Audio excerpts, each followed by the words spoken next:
Welcome to another edition of the Metal Voice. Today, Jim, a brand new album out. We're going to review it. Yes. One of our favorites. I'll let you guys guess what it's going to be. Right there. Right there. Iced Earth. Plague. Iced Earth. Plagues of Babylon. Of Babylon. Yes. Babylonia. Babylonia. El Babylon. All right, here we go. Here we go. John Schaefer equals Iced Earth. John Schaefer. Yes. So... Revolving door of musicians, of course, right? Like lost we all know, Freddie. right? Freddie's gone. Freddie's over at Ashes of Aries. We found that out with our Matt Barlow interview. Yes. And what do you say, Jim? What's the answer? What's the scoop on the big album that just came out? Alan, I gotta be honest with you. Okay. I spent a whole week listening to this album because it's Iced Earth. It's one of our favorite bands, John Schaefer. And you really have to pay attention to every album they do. You really have to listen to all the little nuances. Invest. You have to invest. That's the word. That's the key word, invest. So I invested a week of listening to this album. And here are my thoughts. Okay. A lot of work has been put into this album, and I think it's something for all Iced Earth fans. You have Iced Earth fans of different eras. You have the Matt Barlow era, you have the Ripper Owens era, you have the Stu Block era, and you even have some guys who love the first album era. There you go.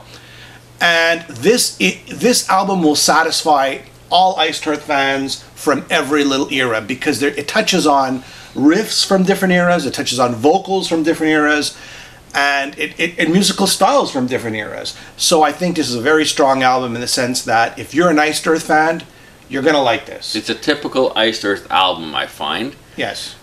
Going from Dystopia, the only thing is, for me, it's Dystopia had a lot more variation. It was one of our top 10 albums of the year that it came out. Yeah. And I was a little disappointed in the first half of this album. It's, a lot of the songs, typical Iced Earth. And I was really looking forward because this is the first album that they were kind of writing for Stu Block. Yeah, it was for his voice. Yeah. And the first songs, again, I listened to it. Probably I didn't invest as much time as you into it, but my first impressions. I'm going with my first impressions. Yes. Is almost like insert generic singer here in the first songs. Yeah, it's sad to say, but it could be almost anybody. It could be Matt Barlow singing those songs. Yeah. But and then in the second half with songs like Spirit of the Times and Peacemaker, there you see, the variations that I was looking for and that I liked so much off of Dystopia. But again, if you're an Iced Earth fan, you're gonna like this album.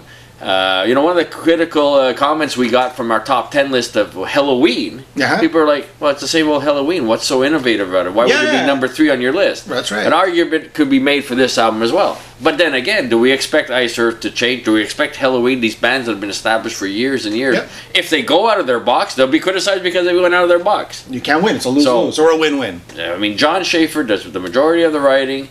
One surprise though, The Highwaymen, which was a country song, was featuring Johnny Cash and Chris Christopherson, Waylon Jennings, Willie Nelson. Well, they put it on here, and they've got Russell Allen of Symphony X, for sure, and Michael Poulsen of Volbeat, along with Stu Block. So that was nice, and they do a great version of that song. So that was a bit of a surprise. I'll tell you one of my favorite tracks, and we should tell everybody as well who aren't familiar with the Wicked trilogy. It's still a continuation from years and years, and probably even more than a decade, right? We're going back to the Something first one, Wicked Come This Way. And again, it continues on. It's a story that parallels kind of humanity and where we are, with a lot of biblical references, with the son of Satan being born, and the humanity and aliens invading the earth, etc., etc. You can read about that online. So it's divided into two parts. It's divided into the Wicked trilogy, which is the beginning, the first 4 or 5 songs, and then the rest are just songs by themselves, independent of the story, right? Songs that did stick out for me was The Culling, If I Could See You, Plagues of Babylon, Resistance, Spirit of the Times, and Cthulhu. Cthulhu. Can you say that? Cthulhu?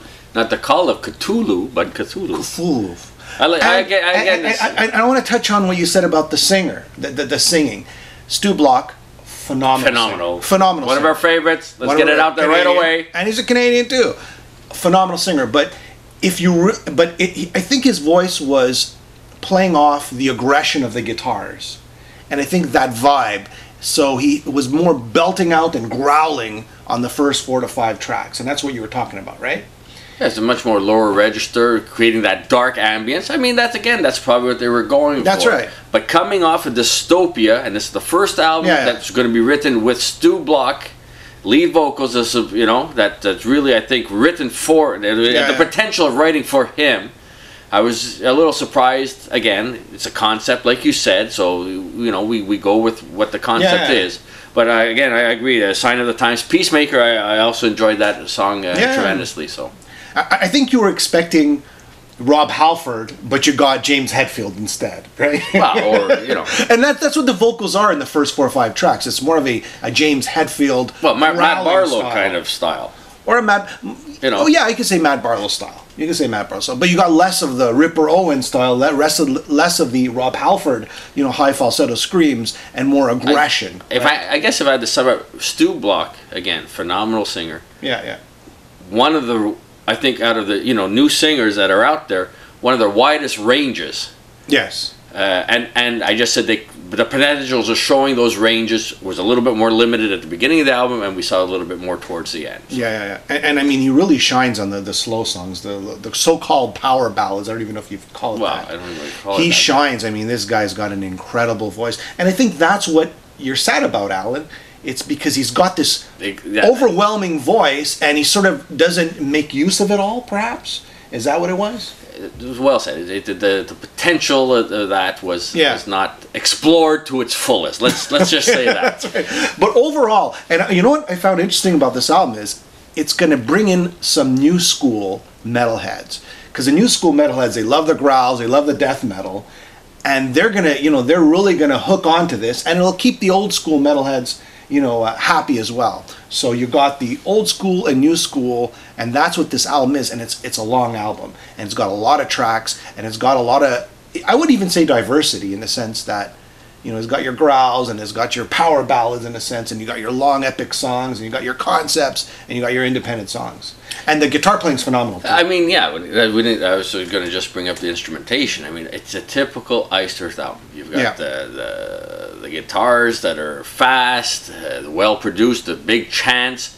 Even this album opens like Dystopia did with the long intro before going into Plagues of Babylon. Yeah. So it's similar in style, but it is your typical Iced Earth album. It's like Maiden, right? So if somebody's out there looking for something, Maiden has varied it up on their last couple of albums. They've got a little bit more progressive. It's Maiden. That's right. But I'm just saying, Iced Earth, it's I don't want to use the word formulaic. Yeah.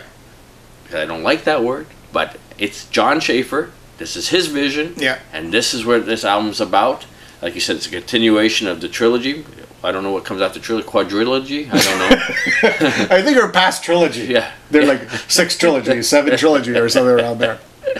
But again, if you like Iced Earth, you're gonna love this album. Check them out on tour. I believe they're over in Europe, and they're coming to North America in spring of 2014. Always a worthwhile show. Yeah. We had the fortunate opportunity of interviewing Jon Schaffer, a true gentleman, a man with a vision, and a very interesting fellow to talk to as well. So I think that's what I admire about Jon. He's going to do it his way, and this is the music he's going to make. Like it or not, this is what it is, and you got to respect that about any sort of songwriter or musician, right? This is my way, this is my vision, and this is what I'm doing. This is what I'm doing. And for me, this is like a definitely an 8.5 out of 10. And the more times I listen to it, the higher that number becomes.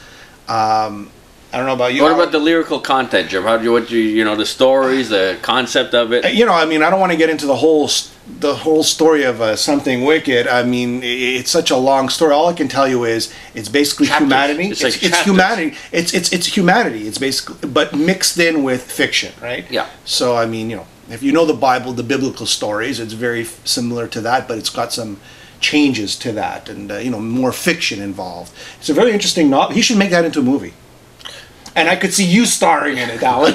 I could see you starring in it, Alan. I mean, yeah, John Schaefer could act. He could easily write novels and screenplays. I think as a minion. Every album is like is a movie upon itself. Exactly, Jim. Going back to my favorite album is *A Glorious Burden*, where you take the Civil War. He takes 3 days of battle and sums it up on 20 minutes of song. It's amazing what John Schaefer was able to do lyrical wise. So, and you know what I appreciate him as well is that there's so much work involved. That's why I took a whole week to listen to this, because he put so much work into his music.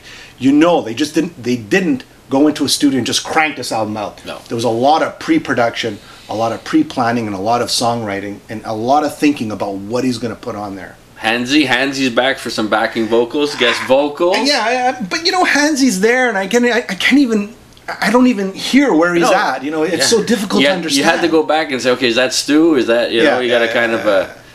Anyways, if you like that, check it out, go buy it, support them on the tour. Support them, go out, get all the swag when they come to your area. Buy look at the lovely shirts. They're beautiful. Go out and support these artists like Iced Earth, who's carried the torch for metal for years and years, and they're still doing so with quality albums.